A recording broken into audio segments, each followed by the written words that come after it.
isso foi comentado recentemente, eu achei muito legal. Mas, assim, é mapear para dieta de açúcar. E todo mundo, todos nós dentistas, sabemos muito bem, açúcar causa cárie. Uhum. Eu vou E a até parar gente... de comer aqui a jujuba. O exemplo aqui, né? Não siga o meu exemplo. A jujuba tá Mas aqui, os mas pacientes não me também. entrega, Igor. Não me entrega, deixa a jujuba aqui. E os pacientes também já sabem isso. Por exemplo, se a gente vê a questão, o mundo já está consciente em relação aos malefícios do açúcar. Na verdade, não. Boa parte. Sabia que eu encontrei recentemente? Encontrei não, muito forte.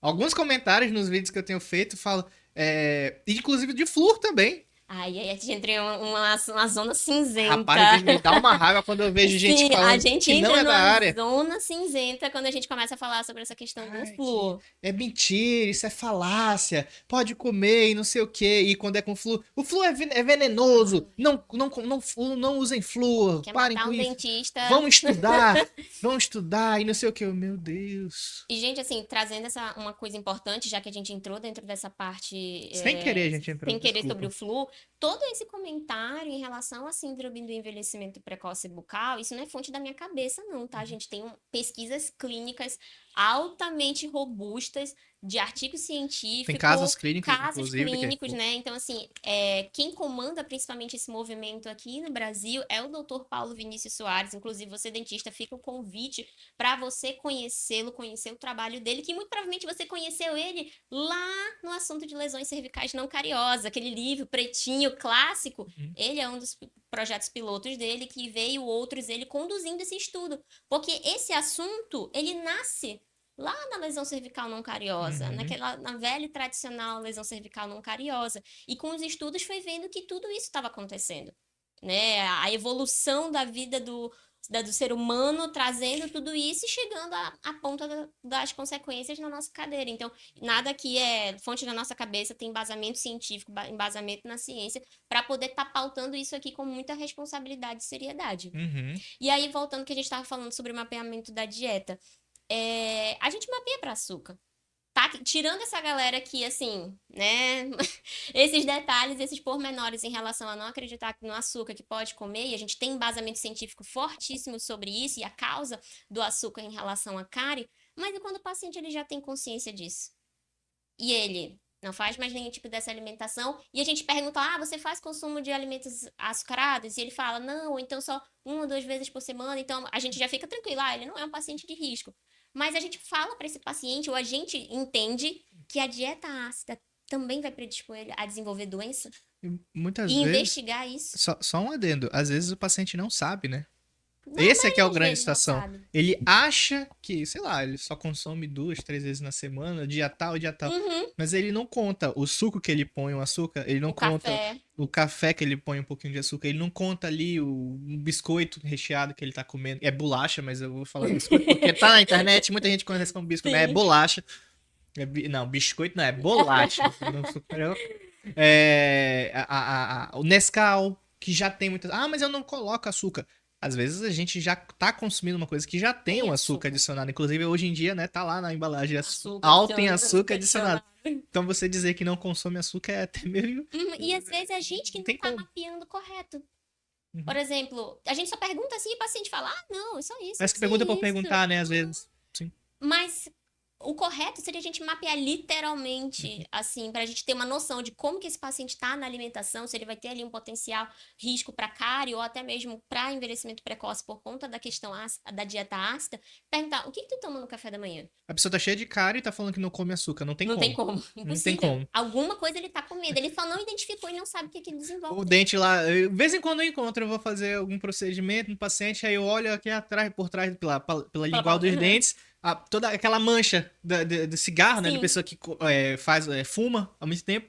E aí vê os dentes manchados e fala, você é fumante? Não, não fumo não. "Ah, tá. Não fuma, tem certeza? Nem um pouquinho? Não fumo não. Nunca fumou? Não, tá bom. Tudo bem, não tem problema não. Não vou perguntar que tipo de cigarro não, mas eu sei que eventualmente Tem, mas as manchas tem. Claro que nem todas são, mas tem manchas específicas para aquilo ali. Tem as trincas, são A parte características de algumas erosiva, coisas, né? A gente vê erosão. o esmalte ali dental começando a ficar meio poroso, meio Uhum. desgastado. Então, às vezes, é porque nós não estamos direcionando o nosso paciente. E isso não é obrigação do paciente. É nossa obrigação como profissional saber direcionar esse paciente e Sim. conduzir essa anamnese. E aí sair perguntando o que que você almoça, o que que você janta, o que que você merenda. Você, nesse meio termo, suplementa alguma coisa. Você toma refrigerante, Ferro. Muita você gente toma muito toma. ferro e o Ainda dente, mais né? hoje, né? Principalmente mulheres, né? Se tem Sim. alguma parte ali na parte de endometriose, saúde da Uhum. mulher. E a gente não investiga. A culpa é do antibiótico. E a gente não investiga. E quando a gente, às vezes, vai fazer. Às vezes o paciente nem sequer lembra de falar, porque é muita coisa pra gente falar. E aí, quando a gente vai direcionando, a gente começa a olhar assim: opa, peraí, tem alguma coisa errada aqui que não tá batendo. Tem coisas aqui que tá potencializando o que esse paciente tem. E é justamente nesse momento, numa simples análise assim de dieta. Claro, isso aqui a gente não vai chegar em nenhum momento a ajustar a dieta, tá? Isso é papel do nutricionista, Uhum. cada profissional no seu quadrado.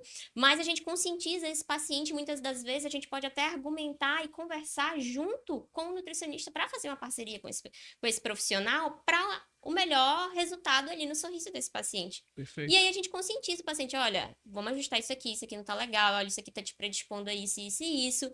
E aí o paciente já fala, opa, olha uma coisa nova que eu saí aprendendo daqui que eu não sabia que pra mim é normal.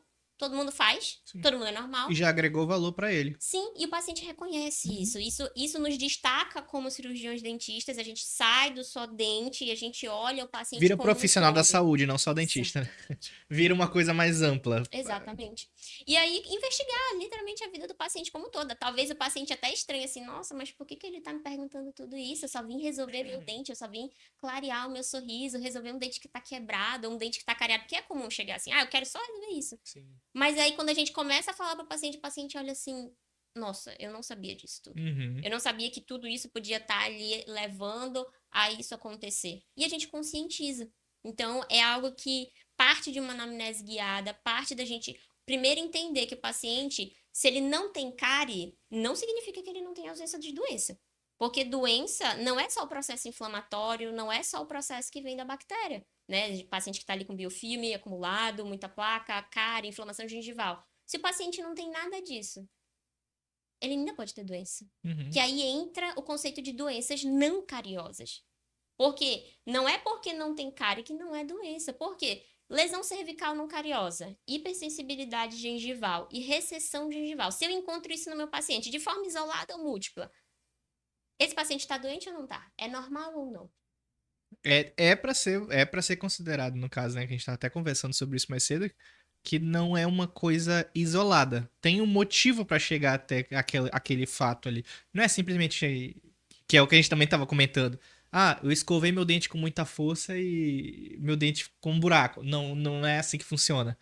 Você tem que fazer muita força. A gente tem que usar uma broca para poder desgastar o dente, broca diamantada, inclusive, para poder Sim, desgastar o seu dente, que às vezes ainda assim demora para fazer, não é você escovando com uma cerda macia ali que vai simplesmente fazer um buraco no seu dente. exatamente. Então, Então, tem uma assim, série de fatores, exato. né? E, por exemplo, isso aqui entra um assunto importante que geralmente a gente não aprende na. Não é tão. Não é que a gente não aprende, mas a gente não vê isso como uma doença. Sim. E se a gente não vê como uma doença, a gente não vê o que investigar por trás, consequentemente, a gente não conscientiza esse paciente de que algo está acontecendo, a gente só trata, manda o paciente embora, pronto, o Uhum. paciente volta. Mas se o paciente chega com uma lesão cervical, por exemplo, com uma recessão gengival, e ele está de boca limpa, ele não tem cárie, ele não tem nada. Se eu só restaurar aquilo ali, eu colocar um enxerto e não saber o que que causou isso, o meu tratamento vai falhar. Ele não vai durar. Se eu só colocar um enxerto gengival, né? O doutor trabalha com Sim. implante, então provavelmente lida muito com parte de recessão gengival. Se eu só colocar um enxerto ali na recessão gengival, sem saber o que está por trás dela, por que que ele chegou ali, vai durar? A tendência é que não. Se não tratar a causa. Exatamente. Então, às vezes, a gente até faz isso Uhum. levianamente, né? No costume, enfim, no comodismo até Uhum. da nossa especialidade. E a gente faz, pronto, acabou. E o paciente volta depois, um mês depois, olha, voltou.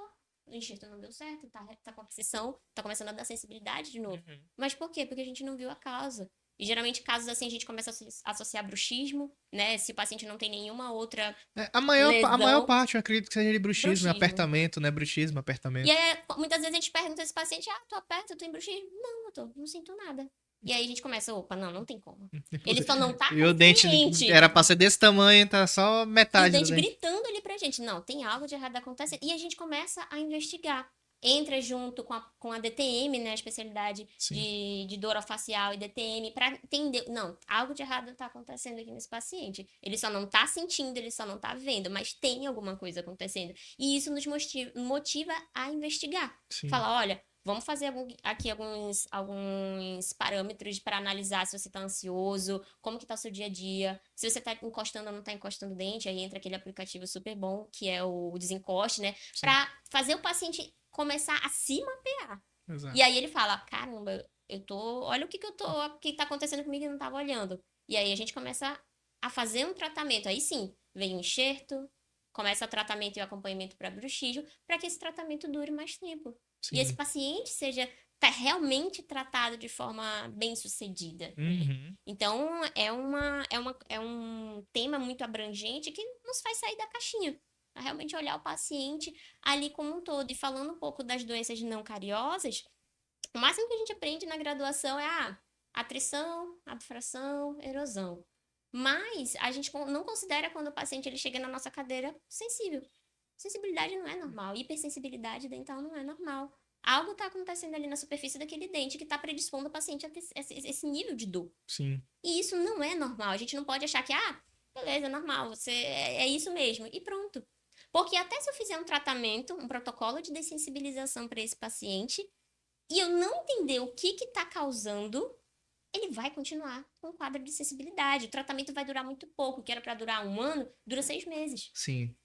Então, a gente sai literalmente do só resolutivo para poder entender o que está tudo por trás, para conseguir ter bons tratamentos e uma boa condução daquele paciente ao longo do tempo.